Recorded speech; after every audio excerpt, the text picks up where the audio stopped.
Donc, vous avez déjà la première partie de la prédication. Le témoignage est une forme de prédication. C'est bon de rendre témoignage à Dieu. Et peut-être qu'il faut vous enseigner comment témoigner. Quand on vient témoigner, on ne vient pas parler des gens. La prochaine fois, quand quelqu'un viendra témoigner et raconter les bêtises, tu ne témoigneras plus jamais. On témoigne de ce que Dieu a fait dans ta vie.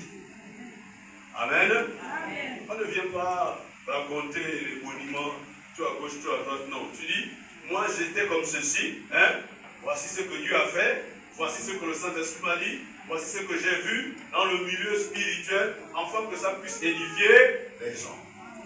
Amen. Amen. Voilà. Ce n'est pas les histoires du quartier à gauche, à droite, de la ville, non, non, non.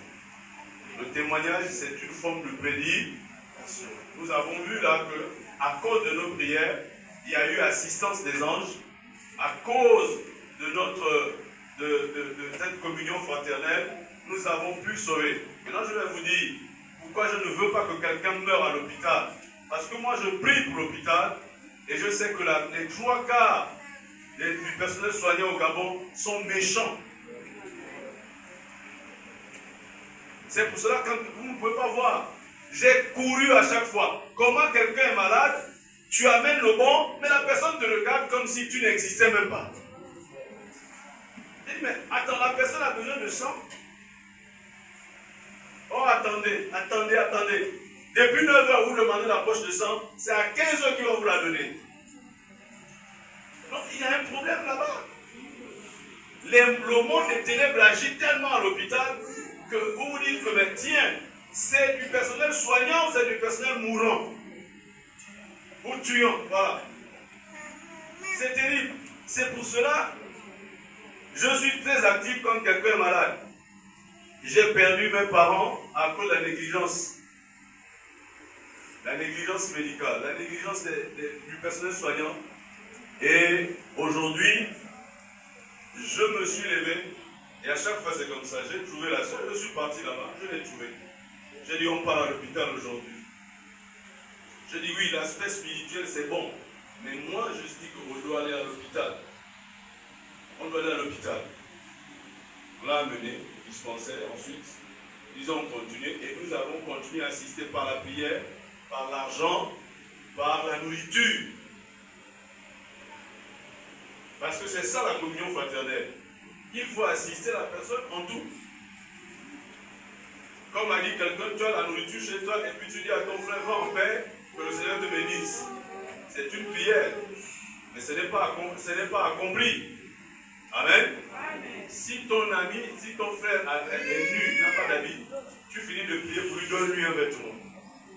Si ton frère a faim, tu finis de prier pour lui, donne-lui la nourriture. C'est comme ça comment on vit sur le plan communautaire au niveau de l'église. Ce n'est pas seulement des prières de feu, mais il faut une assistance également. Alléluia. Amen. Plus vous êtes là, plus la personne prend courage. Personne n'a vu un ange. L'ange prend l'aspect de l'homme qui est là, de la femme qui est là. Est-ce que vous m'entendez? L'ange prend je vous parle de quelque chose que je connais. L'ange prend toujours l'aspect de la femme qui est là. Vous pensez que l'ange Gabriel avait quelle forme quand elle est venue parler à Marie? Que toi, Marie, béni sois toi qui feras de ceci, qui feras la mère du Sauveur. Il était un ange. Si l'ange Gabriel était un ange, Marie ne pouvait même pas résister. Donc l'ange a pris une représentation humaine. Alléluia. Oui. Donc en principe, si nous sommes dans la règle de Dieu, si nous sommes loin de la souillure, autant que nous sommes des anges de Dieu. Et donc nous pouvons décanter les situations. Amen. Amen. Voilà. On peut décanter les situations. Il n'y a pas que les démons dans le monde spirituel, mais il y a des anges de Dieu. Amen. Qui sont plus puissants, 10 000 fois plus puissants, 10 000 fois plus survoltés que les démons. Amen. Il n'y a pas que les sorciers et les sorcières. mais il y a aussi les hommes et les femmes de Dieu. Amen. Alléluia. Amen. Il n'y a pas que Satan, mais il y a Dieu et il y a Jésus. Donc quand il y a des situations, il faut les confier au Seigneur. Amen, amen. J'avais dit à la sœur, oui, le pasteur ou le prophète a parlé, mais on part à l'hôpital. Amen. J'ai dit on part à l'hôpital. Et là c'est difficile pour moi parce que bon, quand tu vois la personne qui ne peut pas marcher, on a envoyé son grand frère Jojo, son petit frère, c'est ton grand frère, son petit frère Jojo aller chercher un taxi. J'ai mis dans le taxi, puis je me suis déplacé pour aller voir ma soeur, ma cadette qui est aussi souffrante dans ce moment aussi. Et nous prions. Amen. Il faut prier. Il faut prier. Vous avez entendu ici qu'au commencement était la parole. Ce n'était pas la prière.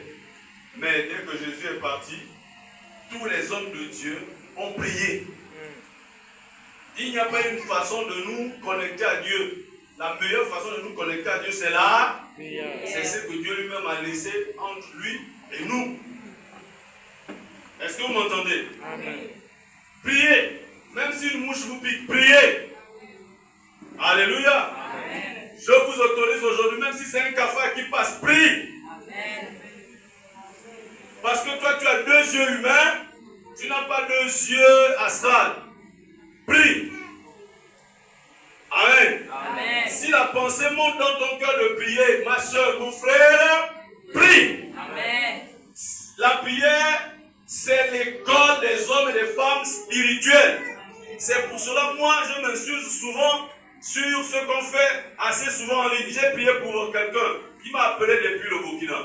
Il dit, bon, garde ton téléphone sur ton oreille. J'ai prié. C'était un problème si grave. C'est mon frère à moi. Après, il m'a dit, pasteur, j'ai compris. Mais souvent, et Dieu m'a dit, c'est un outil